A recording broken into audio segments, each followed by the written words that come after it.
Hi, I've done a series of blogs on hub pages on working class life in the 1940s and 50s, and I'd like to add to those blogs a little piece of video dealing with those specific areas that the blog deals with. And I want to do this because life as I knew it in the 40s and 50s has all but disappeared. And I've seen a series of programs recently where people have gone back into the past, people that are born in the 70s and the 80s and the 90s, and tried to recreate what it was like living then. Now they've got everything right, they've got the food that was allowed them, they got the, well, they weren't actually being bombed and everything, but they got the conditions right in some respects. But when they went back with their modern day mindsets. And so whatever they experienced then through those mindsets, and it wasn't quite the same when you were actually there. And that's why I want to do it from the perspective of people that were there. And we are increasingly a dying breed, because obviously we're a generation that is getting older and older, like all generations. And my blogs on hub pages on working class life deal with different aspects such as wash day, and for instance the outside toilet. It doesn't seem a big thing, and it wasn't a big thing in those days, but it had a way of life that was intricately involved with those aspects that if you weren't there, you can't imagine, and you can't imagine what the experience was like. And so you overlay today's experiences on them. So in this blog I'm just going to have a look at the outside lavvy. I mean, we had all sorts of wonderful names for the outside toilets in those days: the crapper, the lavvy, the loo, the bog. Well, there's some more not quite as salubrious, so I won't go into those, but I lived in a working class district, and all my friends and I went to the same school. We were all from the same neighbourhood, and we all had houses that were very similar to one another's. There were slight differences. I mean, we lived in an end of terrace, and although there were only 2 bedrooms in our house, because we were the end terrace, there was a window in the side wall, which meant the attic actually functioned as a bedroom because it had a window in it. All the other attics in the terrace had no skylight and had no windows, so theirs were just attics, and you accessed their attics through a hole in the ceiling, whereas the attic in our house was accessed by a flight of stairs that went up from the first floor. And so that made our house actually quite a lot more usable for a family of 4. Downstairs there was the front room and the living room, and then sort of tacked onto that on a smaller size, it was only about 9 by 8, was the scullery, and added to the scullery was the pantry. And then if you went outside into the backyard, you had the coal house and then the outside toilet. And this outside toilet was fairly normal throughout the district. I didn't know of anyone that had an inside toilet in our neighbourhood. I knew of some that shared toilets, because not all streets had a house with a toilet attached. Some streets had an open backyard, and there'd be 3 or 4 toilets shared by maybe 10 houses. So not everyone had their own private toilet. So we were lucky there. The indoor plumbing at that time was actually just one cold water tap in the house, and this meant if you had to go to the toilet, then you did it outside, in the outside toilet. Now, in those days, toilet paper wasn't what it was like today. We had this thing called Isel, and it was shiny on one side and a little bit rougher on the other, but in no way was it absorbent. Really, it was a waste of time. You could get these on the roll like a normal toilet roll, or you could actually get them in like a little tissue dispensing box, and you took them out as a little square. These were medicated, but they were neither use nor ornament. Now, I know in my family, and it was very common in lots of people's families, we used to have little squares of newspaper, and as a young girl, it was one of my jobs to cut up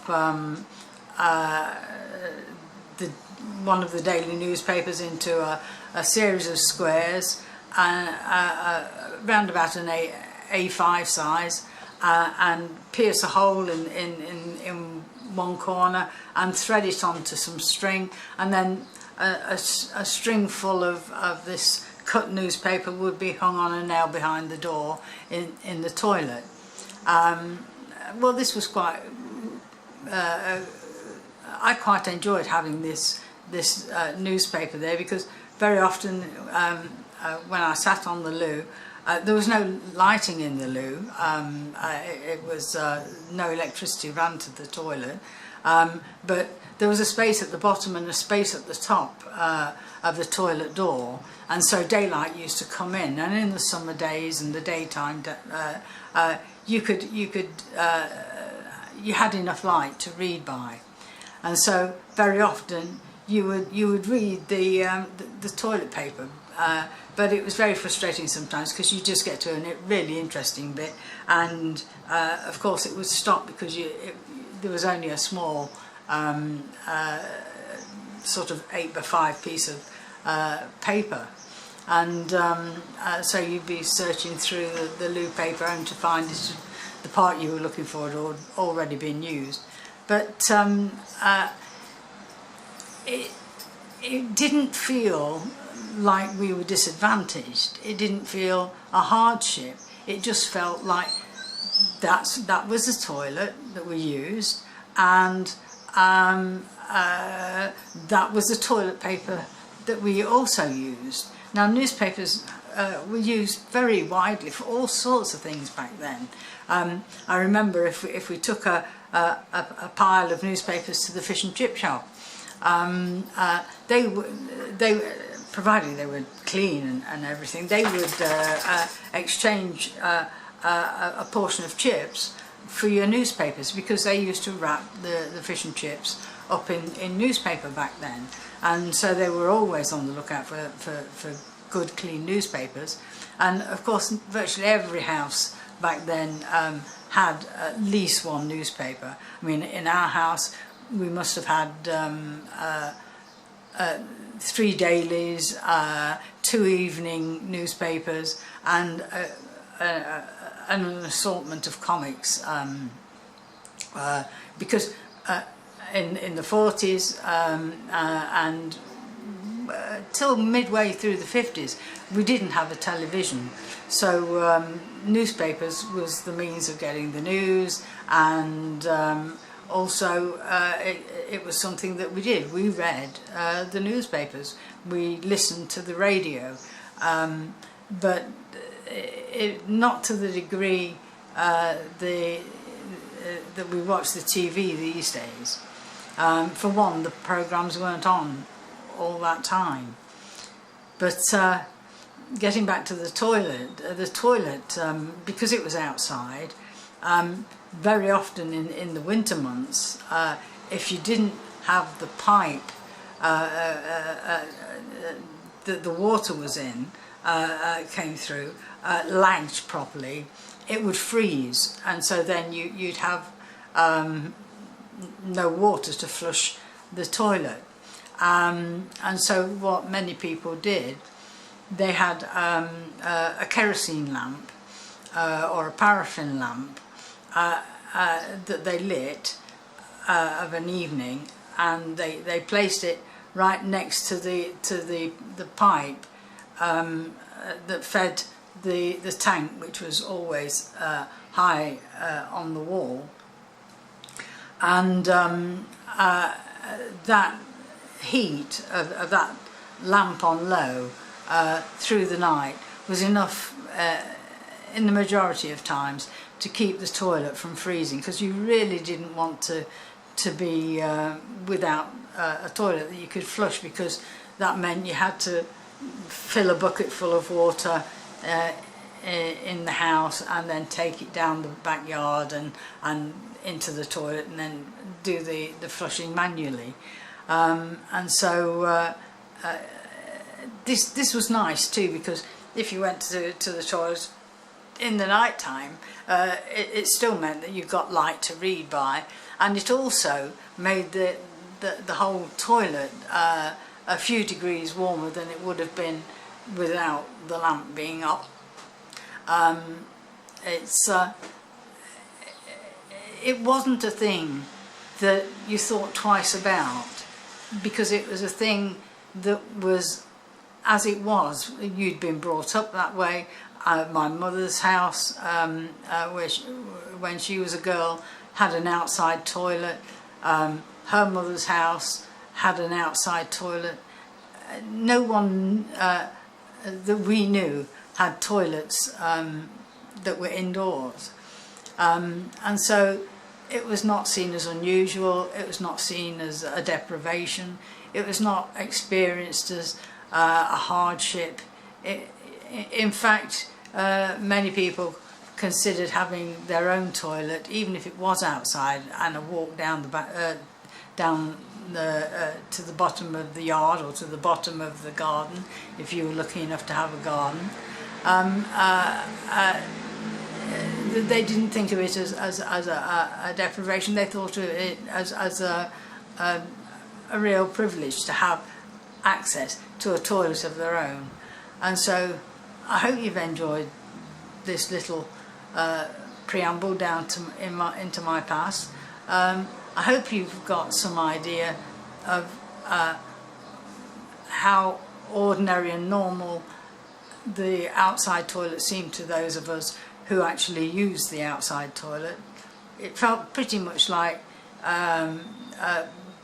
people that these days have indoor plumbing. Some people have toilets upstairs and downstairs. I mean, when I go to the States, they seem to have toilets en suite to most bedrooms, and they have toilets on every level. I mean, when you read the house specs in America, very often it's 2.5 baths, 3.5 baths, and yet the majority of houses in England still only have one main bathroom and maybe a toilet, separate toilet on the ground floor.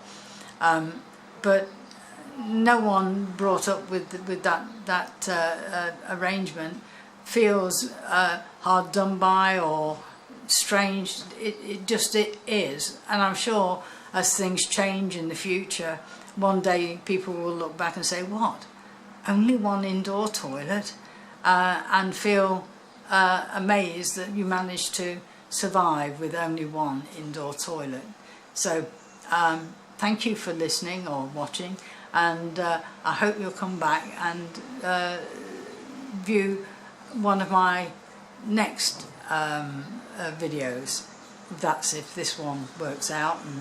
And anyway, thanks again. Bye bye.